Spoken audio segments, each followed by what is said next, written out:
नमस्कार दोस्तों, मैं हूं नवीन पाटीदार और आप देख रहे हैं वॉइस ऑफ एमपी। एमपी के सियासत में लगातार शिवराज सिंह चौहान की मुश्किलें कम होने का नाम नहीं ले रही है।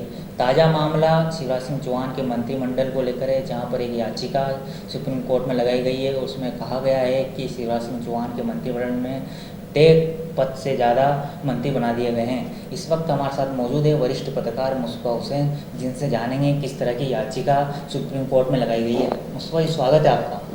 थैंक यू नवीन। किस तरह की याचिका सुप्रीम कोर्ट में लगाई गई है, क्या पूरा मामला है?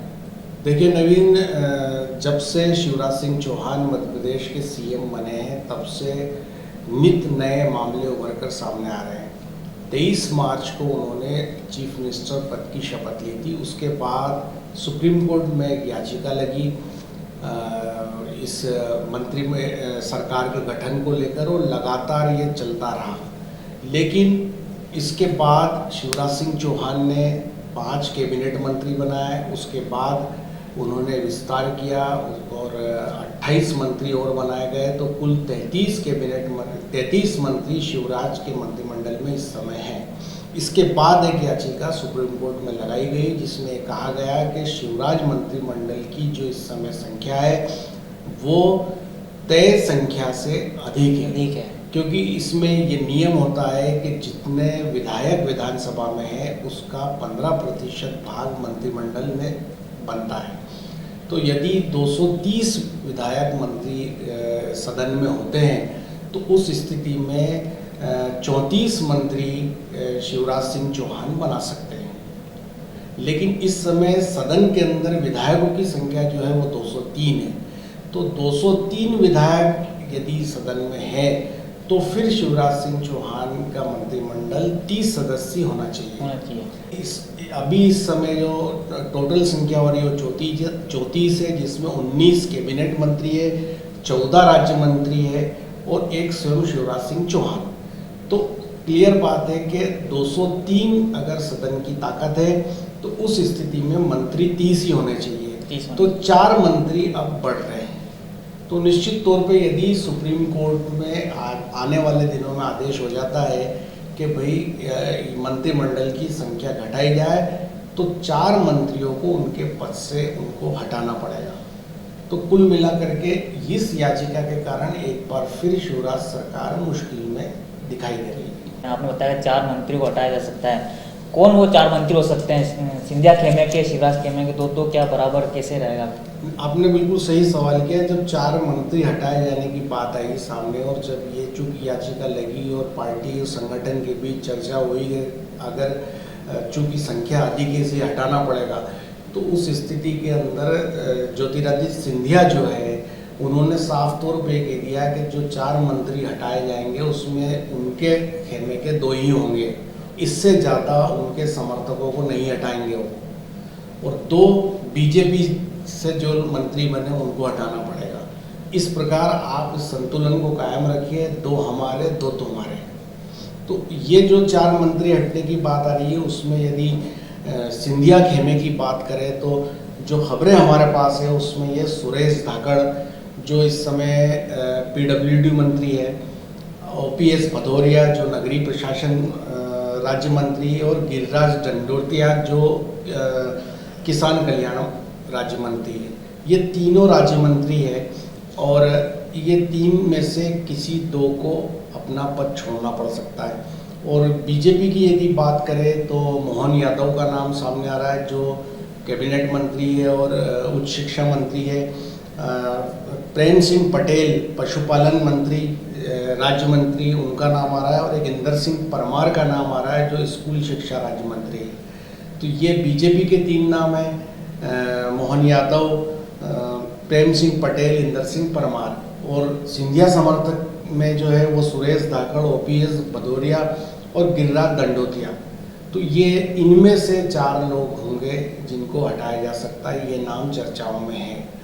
तो कुल मिलाकर के एक तरफ जहां उपचुनाव सिर पर है, वहीं दूसरी तरफ ये जो याचिका सुप्रीम कोर्ट में लगी है, ये एक परेशानी खड़ी कर सकती है शिवराज सिंह चौहान के लिए, क्योंकि जो लोग मंत्री बनाए गए हैं यदि उनको हटाया जाएगा तो दिक्कतें आएगी। मुस्तफा जी, उपचुनाव है और आपने बताया कि दिक्कतें आएगी। पहले ही भारतीय जनता पार्टी में आने जाने का दौर भी शायद जारी है, मनमुटाव अलग चल रहा है। दीपक जोशी जो है वे हाल ही में जेपी नड्डा से मिलने गए थे, वे अलग जो है मनमुटाव जारी है। ऊपर से ये 2 मंत्री हटाने का, तो कितना असंतुष्ट भारतीय जनता पार्टी में हो जाएगा। नहीं नवीन, आपने बिल्कुल ठीक कहा। कहीं ना कहीं सरकार परेशानी में है, क्योंकि शिवराज सिंह चौहान ने 23 मार्च को शपथ ली। उसके बाद उनके मंत्रिमंडल का जो विस्तार है वो 100 दिन बाद हुआ, 2 जुलाई को। और उस मंत्रिमंडल के विस्तार में, उसके पहले गठन में काफ़ी, पहले उन्होंने 5 ही मंत्री बनाए थे, उसके बाद 28 मंत्री बनाए उन्होंने। तो उसमें काफ़ी जद्दोजहद हुई। किस तरह से शिवराज सिंह चौहान को बार बार दिल्ली जाना पड़ा, एक एक नाम पे उनको दिल्ली में विचार विमर्श करना पड़ा। और उसके बाद जो उपचुनाव है वो संख्या बढ़ती जा रही है। 2 जगह डेथ हुई है और बाकी 25 जगह इस्तीफे हुए हैं, तो 27 जगह उपचुनाव है। और जहाँ पे उपचुनाव है वहाँ पे जो बीजेपी के लीडर्स हैं, जो परंपरागत तौर पे उन सीटों पे बीजेपी की तरफ से वो प्रतिनिधित्व किया करते थे, अब जब वहाँ सिंधिया समर्थक मैदान में आएंगे तो निश्चित तौर पे उनकी राजनीति ख़त्म होगी। तो वो तमाम लोग भी दौड़ धूप में लगे हैं। दिल्ली भोपाल एक किए हुए हैं वो। और इसके साथ ही ये 4 मंत्रियों को अगर हटाने का या मंत्रिमंडल को छोटा करने का यदि सुप्रीम कोर्ट की तरफ से ये निर्देश आते हैं, तो जो लोग मंत्री बने हैं वो हटाए जाते हैं, तो कहीं ना कहीं दिक्कतें बढ़ेगी और असंतोष बढ़ेगा।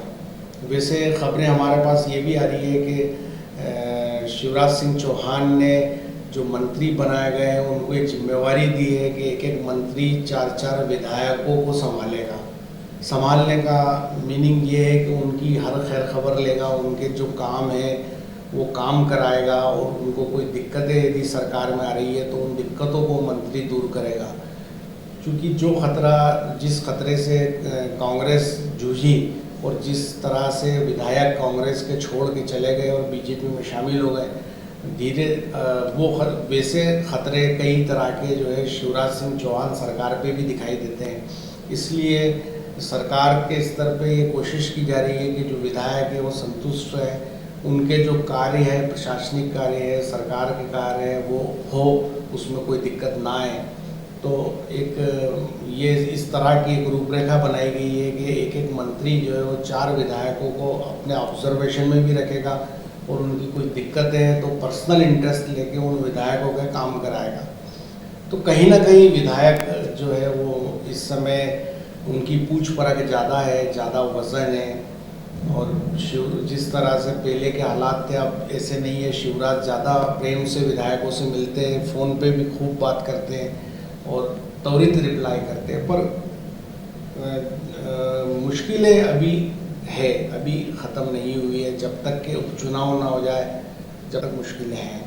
मुस्तफा जी, पहले ही कांग्रेस लगातार भारतीय जनता पार्टी पर हमले बोल रही है और खरीद फरोख्त आरोप लगा रही है। अब बैठे बिठाए एक मुद्दा, और अगर कोर्ट से ऐसा कोई निर्णय आता है, कोई निर्देश आते हैं और 4 विधायक हटाए जाते हैं, तो एक और मुद्दा कांग्रेस को बैठे बिठाए मिल जाएगा चुनाव में। नहीं, बिल्कुल ठीक कहा आपने। कांग्रेस के को हर दिन एक मुद्दा मिल ही रहा है। और चूँकि आप डिजिटल मीडिया से जुड़े हैं और इस डिजिटल मीडिया को काफ़ी पहले आपने समझा और इस काम को आप करने लगे, तो आपको पता है कि ये कोरोना काल जो चल रहा है इसमें सबसे अहम रोल में डिजिटल मीडिया है।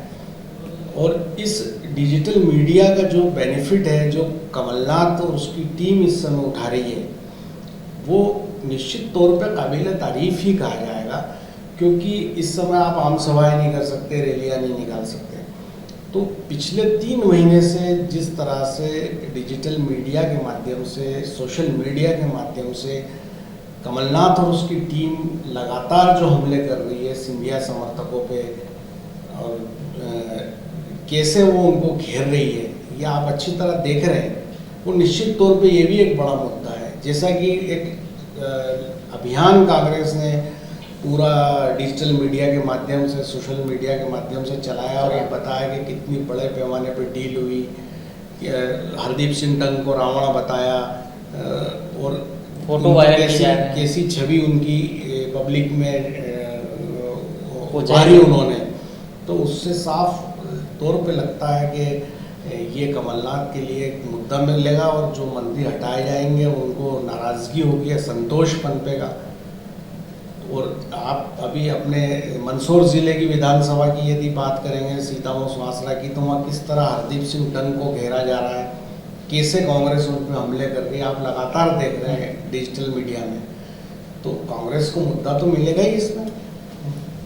तो ये थे वरिष्ठ पत्रकार मुस्तफा हुसैन, जिन्होंने बताया किस तरह एमपी की सियासत में भारतीय जनता पार्टी और शिवराज सरकार पर संकट के बादल छाए हुए हैं। एक तरफ जहाँ अगर सुप्रीम कोर्ट से अगर कोई बड़ा निर्देश अगर आता है और 4 मंत्रियों को हटाया जाता है, तो कांग्रेस को बैठे बिठाए एक और बड़ा मुद्दा मिल जाएगा, क्योंकि लगातार कांग्रेस सोशल मीडिया के जरिए भारतीय जनता पार्टी को घेरने में लगी हुई है। ये था अब तक का अपडेट। आगे के इस तरह के अपडेट के लिए बने रहे हमारे साथ। जय हिंद, जय भारत।